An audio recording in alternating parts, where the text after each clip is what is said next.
Hi everyone, my name is Syed Wasi. I'm the Chief PTE trainer at APUNI and the Chief trainer at CLBD. I'm going to share my latest real PTE test experience that got me triple 90 in PTE academic. So this video is going to be a bit long, so have some patience, but you're going to learn some amazing things about the new system of PTE. So let's begin. The speaking part, I felt that most of the questions, especially read aloud, retell lecture, those are a bit tougher than usual because most of the read aloud passages were 3 to 4 sentences long and some of them had tough words. I felt it's not exactly for me, but I felt those with medium English skills will find it quite difficult. Anyways, that might be because of one set where I got some tough read aloud passages. Same goes to retell lecture. The lecture subject matters were tougher. I understood everything, but when I say tougher or tough, I actually mean for the usual students who are taking PTE. Repeat sentences were rather easier because most of them were medium long, one or two were long, and altogether I just missed 3 to 4 words and maintain an excellent fluency. And describe image, I think I got 5 describe images. Some of the graphs information were a bit complex, but I pulled it off. I kept talking, I didn't stop. That's the key. So you always have to keep talking. Don't think about the content when you are answering the questions. Don't panic thinking about the human examiner. Keep talking.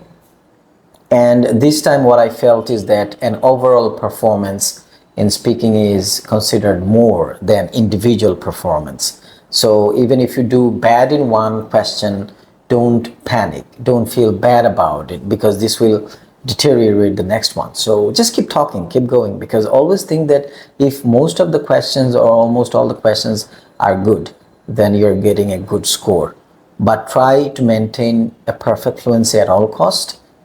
Try your best.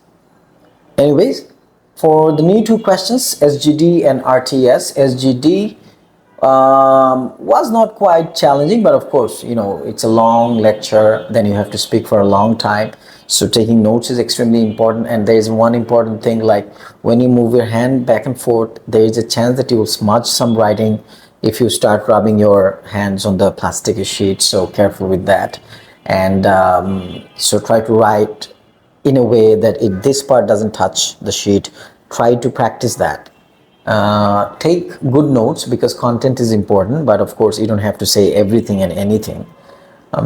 Speaking for 1 minute is good. I spoke for 1.5 minutes because I was preoccupied with getting a perfect score, but later I came to learn through discussions with some of my students who got 19 speaking that speaking for 1 minute, slightly above more than 1 minute is fine, completely fine, even for a perfect score in SGD. For RTS, speak at least for 25 seconds. So basically the idea is that you cover all the instructions, all the points in the instruction in RTS and maintain a natural flow. Even if you make some mistakes in grammar or maybe in the phrases, still keep talking. That's the main idea. But don't miss any points in the instructions, in the instruction in RTS, because that's important for content. Okay. And answer your question was easy to me because I know that I answered all of them correct. But of course, if you're targeting a mid-range score, this is not an important question. Let's talk about the writing part. Essay, as you know, is now extremely important. So you have to prepare for this a lot, and you have to be careful about the usage of your vocabulary, sentence style. So study a lot on that beforehand. On advanced academic vocabulary, different types of sentences. But if you're targeting a mid-range score like 65, 70 in writing, I think in upper intermediate level vocabulary with a mixture of a little advanced academic vocabulary is fine. You don't have to write like highly advanced sentences for a mid-range score. But if you're targeting 80 plus, you must have a very strong writing skill. And of course, you have to practice a lot to write academic style sentences and vocabulary. For SWT, it's a game changer for reading as well. It contributes a lot of points to reading.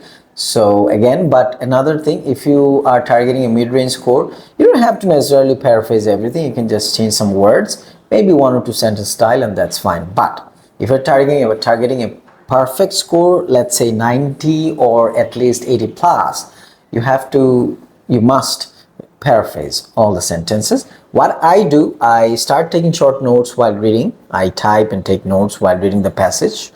Basically, I actually kind of like make it shorter, the sentences and passages. I wrote short notes, and then I only look at my notes and then write a sentence, an advanced sentence using 3-4 sentences in an advanced style on my own. I don't use any pre-memorized structure. Same goes for essay writing. I studied a lot on the advanced sentence structure vocabulary so that I can use in a better way, but I never memorize any template. But if you are using any structures and templates for speaking and writing, do make sure that this is a unique for you. Don't take them from any popular source on YouTube or anywhere. Like if you're using the same structure being used by thousands of people, that is going to get flagged and you're not going to get a good score unless you're lucky, one of those luckiest people who have used that structure at the beginning of getting this handout in public domain. So otherwise, I will strongly urge you to create your own unique structures for speaking and writing. For speaking, they don't have to be too much complicated. They can be just simple linking phrases because these are important part of speaking. But for the essay writing, study your academic structures. Then comes reading, and I found for the first time reading was too hard.